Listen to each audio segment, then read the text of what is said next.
You're tuned in to Agriculture Today, and we start our Friday show with a grain market update with K-State grain economist Dan O'Brien. Dan, thanks for joining us today.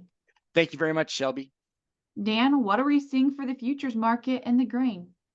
Well, the futures markets are on the one hand are in the midst of harvest, large supply issues. So that's uh, domestically in the U.S. Those thoughts predominate, and that leads us basically to, you know, Dees 2024 corn priced on yesterday's close at $4.18. It is interesting to look at where Dees futures are a year from now in 2025. They're at 451 and a half. So I think we're obviously in corn representing large crop expectations, and for soybeans you're looking at November 24 beans, again harvest coming on, happening, excuse me, 1014 and three quarters. You look at a year and it's 1066 and a quarter. So again, uh, large harvest expectations coming into play for wheat. Kansas City, excuse me. Well, it's not, it used to be Kansas City, now it's Kansas hard red winter wheat, uh, closing on the 10th yesterday at $6.11, actually up. Here in the last few days, we've actually had a little more positiveness on the wheat market than not, and there are several international factors all in play that are coming in play. So that are being considered. So we have harvest occurring right now, but yet in just a few minutes here at the top of the hour at 11 a.m. Central, we'll have the USDA releasing its latest crop production report, and for the United States, then the World Ag Board releases its WASDE report, World Ag Supply and Demand Estimates. So the markets will take those numbers in, digest them, and then react to either bullish or bearish news. And so I think on the one hand, yeah, large crops, not much happening. We're waiting to see whatever happens, and of course there are harvest pressures on all of that. But then on the other side, we have the potential for important changes in market perspective that could come about. But based on crop size in the U.S., but also these international factors affecting exports basically out of the U.S. coming in down the road. What are we seeing for cash prices? Also, harvest lows. We've got kind of the bellwether basis bid for corn in Southwest Kansas at 45 over. Had been lower than that, has been higher than that of late. But again, you're in the midst of harvest down there. Uh, I, at least in Western Kansas, I've heard really spotty dryland yields, but we've been taking wet corn off, putting it into feedlots off of irrigation, and have also heard of some much better yields, moderate to better yields in the eastern half to 2/3 of the state. So we'll see where all of that goes. It is noteworthy that we hear a good amount of talk of a pretty large corn crop coming out of northeast Kansas, and the Topeka cash price, again, kind of a bellwether leading market in that area at $3.73, basis of 46 under, and you're at 45 over, 463 down in Garden City. Colby 434 at 16 over, and uh, mixed elsewhere, 403 in Salina, again 15 under. Even money about 418 in Hutchinson. So to some degree, the cash prices at this time of year kind of reflect the supply and demand regionally in these parts of the state. For sorghum, pretty similar pattern. You do see the best sorghum price right now is Hutchinson 408. So that's that's at 11 under, and here the corn price 418. So really, in the midst of harvest, that's not too bad. You see 404 and Colby, 404 in Salina for decent prices, and then 388, 398 in Topeka and Garden City. Again, disparate, but still pretty similar prices, and 368 down southeast. Soybeans, again, similar harvest pressures. We see no cash prices, lead cash prices at these major elevators or market areas in the state. Nothing over $10. Everything ranging from well, from a high of 975 in Hutchinson, which is 40 under, to 966 Columbus, 960 in both Salina and Topeka, and then out to the west, 930 in Garden City, and 915 in the Colby and Northeast. And we're opening up a new ethanol plant down Southeast, so that you see a factor like that being reflected in some of the advice part. I may have said Northeast, I meant Southeast. That that helps local basis bid. So suddenly you've got the Southeast part of the state having the second strongest soybean bid. Well, that's what happens when we try to establish a new plant in an area.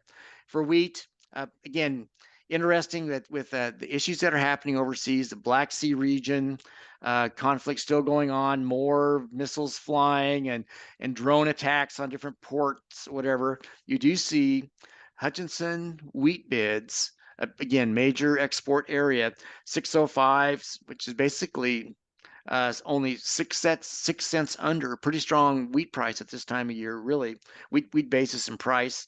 And elsewhere, you see a 584 Salina, 580 in Topeka, 27 to 31 under, and then lower prices elsewhere. It's thought provoking to me when I look at new crop bids. There's not a lot of them out there, but those that are out there for wheat for next July, next June, July, depending on where you're at in the state, you see 610 in Hutchinson, 607 Salina, 604 in Topeka. So in these key areas of the state, the central part for the where we grow a lot of that wheat and then ship it out, but then in Topeka area is a major terminal. We drive right by them, for shipments for rail, also showing pretty strong. So interesting to see. And Dan, you mentioned that there are some USDA reports that will be coming out shortly after the show ends today. And can you share with us what are some current pre-report estimates? The market, I think we'll be watching first and foremost what the projections of U.S. corn and soybean production is, that would be reflecting market in the field conditions as of October 1st. So whereas well, I guess I'd say overall that the market, in sort of a sheepish, tepid manner, is predicting that yields are just a little bit lower. For corn, we had 183.6 bushels per acre in the September 1 estimate, and now projecting 183.4 bushels per acre for corn in the October 1 estimate. Similar for soybeans, about a 1/10 of a bushel decline from 53.2 to 53.1. The low ends of those I guess the traders pre-report estimates are for like 181.6, basically 181.6 bushels per acre, 2 bushels lower for corn, and 51.7, about 2.5 or so, well, 1.5, 2, something like that lower. And I think the market is still going to have to wrestle with issues in the parts of the Eastern Corn Belt, very southeast, where grain was either not out of the field yet or was in storage, maybe damaged, issues along those lines. We'll have a hard time getting to some of it with road destruction. So all that's in play. And of course, the game right now is so often to look at to listen to harvest reports, try to deduce what they're saying, are people locally doing well or not. So these reports, October report, again, and then the following November report, be pretty important. We'll plug those into the supply demand balance sheets, and then we'll end up with estimates of total use. And probably the balance sheet that we watch most closely will be corn.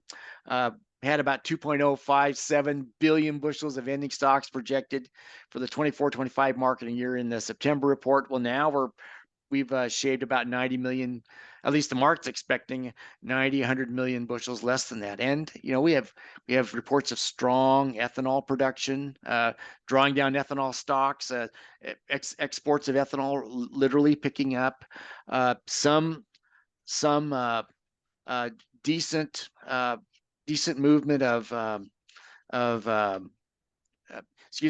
decent movement of the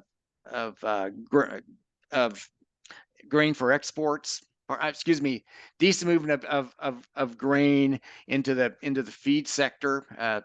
So, and in fact, on a I guess on a one thing to watch is we have heard reports of a pretty strong local feed grain basis bids, and have read that the ideas behind that being that once the bulk of harvest comes in and grain, we start to deal with very low prices. That well, a lot of that grain will go into storage. So here you have some individual users providing some pretty strong bids to try to get hold of grain before everybody just slugs it all in the storage and they can't get it out. So you got that happening. And for soybeans, really projected to be just about unchanged. For wheat, just slightly lower. So the expectations for the market, other than for corn, or for things to be, other than for corn supply demand, are, well, for wheat and soybeans to really not have much happening. But for corn to see some decrease. So and we'll be watching that on the world side. I don't know yet that the USDA will take a risky position and really start to chop down the estimates of South American crop production. I don't know that how aggressive they'll be in cutting back wheat wheat and other crops coming out of the Black Sea region. Hard to know what they'll do. I guess if I stand back and look at all of this, probably a report that we anticipate as we're sitting right here today, that report coming in about 45 minutes, not much to happen, which means that if anything does happen, it has the potential to surprise the market. And these, I guess that keep saying this, that we know where we stand on October 1st. If we have ongoing surprises by the time we get into the middle and last part of harvest, again, those are still out in front of us in the November 1st crop production numbers. but we'll see where all that goes. What the reports are. We'll take a quick look at what the reports say and what the final projections are, and then see where all this might go. Dan, I appreciate you taking the time to join us today and give us our grain market update. Thanks so much. I appreciate it. That was K-State grain economist Dan O'Brien. We're cutting to a short break now on Agriculture Today, but we'll be back with more ahead.